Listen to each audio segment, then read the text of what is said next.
বিসমিল্লাহির রহমানির রহিম। আসসালামু আলাইকুম। যারা কম্পিউটার নিয়ে কাজ করতে চান, যারা কম্পিউটারে কাজ করেন রিলেটেড, যেমন এটা হচ্ছে কম্পিউটারের র্যাম, যেটা র্যাম দিলে পিসিটার স্পিড বাড়ে।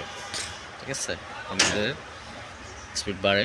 এবং এটা হচ্ছে একটা মূল প্রসেসর যার প্রসেসরের গিগাহার্টজ হচ্ছে, এটা হচ্ছে প্রসেসর, ইন্টেক প্রসেসর। এটা একটা কম্পিউটারের সাথে সংযুক্ত করতে হয়। তার সাথে আছে হলো আপনার একটা র্যাম লাগে, আর একটা এটা হচ্ছে মাউস, একটা হচ্ছে এসএসডি। একটা এসএসডি যদি প্রকার হয়, একটা হলো এনবিএমই, আর আরটা হচ্ছে সাতা পোর্টের, এই যে সাতা, এটা হচ্ছে আমাদের র্যাম। আর আমাদের আরও কিছু কিছু লাগে, মাদারবোর্ড লাগে, এই যে স্পিকার লাগে, যারা এই যে এসএসডি আছে। মানে এটা প্রতিষ্ঠা একটা পিসি কমপ্লিট তৈরি করতে যা যা প্রয়োজন হয় সবই আপনার নিতে হবে। আর পারফরমেন্স হিসেবে দেখেন, এই যে এখানে একটা আছে DDR3, DDR4 8GB RAM, DDR4, DDR3। এটা হচ্ছে একটা বেস্ট, যেমন first generation, second generation, third generation, four generation থেকে 6 জেনারেশন থেকে DDR4 এর কার্যক্রম শুরু হয়। DDR কার্যক্রম 8 জেনারেশন থেকে, 6 জেনারেশন, 7 জেনারেশন, 8 জেনারেশন, 9 জেনারেশন, এগুলো হচ্ছে DDR4। আর 4 জেনারেশন হচ্ছে আপনার DDR3, যেগুলো হচ্ছে 61, 6 third generation, i3 6 gen, 4 gen i5, 4 gen i3, 6 gen, second gen i5, i3, third gen i5, i3, এগুলো হচ্ছে ওল্ড ভার্সন, আগের ভার্সন।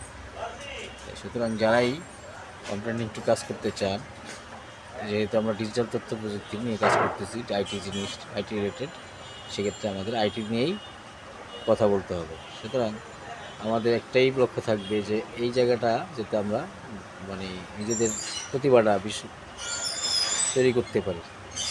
প্রতিভাটা তৈরি করার উদ্দেশ্য হচ্ছে যে আমাদের যেই প্ল্যাটফর্মগুলো, এগুলো আমরা নিজেদের কাজে লাগাবো। আর পারফরমেন্সের দিক দিয়ে বলতে গেলে এই র্যামগুলো পারফরমেন্স খুবই চমৎকার, খুবই ভালো। এবং এটার সাথে আপনি যদি একটা Core i3 প্রসেসর 10 জেনারেশনের, এটা যদি আপনি দিতে চান দিতে পারবেন। এটার সাথে আবার 410 মাদারবোর্ডগুলো আমরা এখন করি না, মাদারবোর্ডও পাবেন, যেটা আপনি ইজিলি কাজে ইউজ করতে পারবেন। যে এখানে আছে র্যাম কিং স্পেসের 3200 র্যাম, ঠিক আছে, 8GB DDR4। আর এখানে আছে হলো আপনার দেখা যাচ্ছে কিংস্যান্ডের 512 SSD এবং কিংস্যান্ডের DDR3 র্যাম। এই যে র্যামটা হচ্ছে DDR3, এই র্যামটা হচ্ছে DDR3 কিংস্যান্ড। এটা হচ্ছে আপনার DDR3, যেটা 81, 61 এই মাদারবোর্ডগুলোতে বিশেষভাবে ইউজ হয়। আপনি একটা পিসি রেডি করবেন, যে কম বাজেটে একটা কম্পিউটার তৈরি করতে চান, কারো যদি লাগে, সেক্ষেত্রে আপনি এই DDR3টা নিতে পারেন। DDR3 8GB র্যাম দিয়ে নিতে পারেন। সেক্ষেত্রে আপনার 4 জেনারেশন i5 আর 81 মাদারবোর্ড নিলে হবে এটা, ঠিক আছে।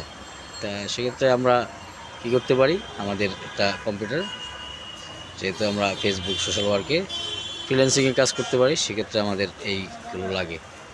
সুতরাং আমরা যারাই সেক্টরে কাজ করি, একটু লাইভ অ্যান্ড শেয়ার করে দেবেন, শিক্ষণীয় বিষয় আরও সুন্দর টপিক পাবেন, নতুন কিছু শিখতে পারবেন।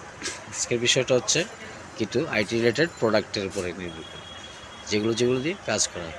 ধন্যবাদ সবাইকে, আসসালামু আলাইকুম।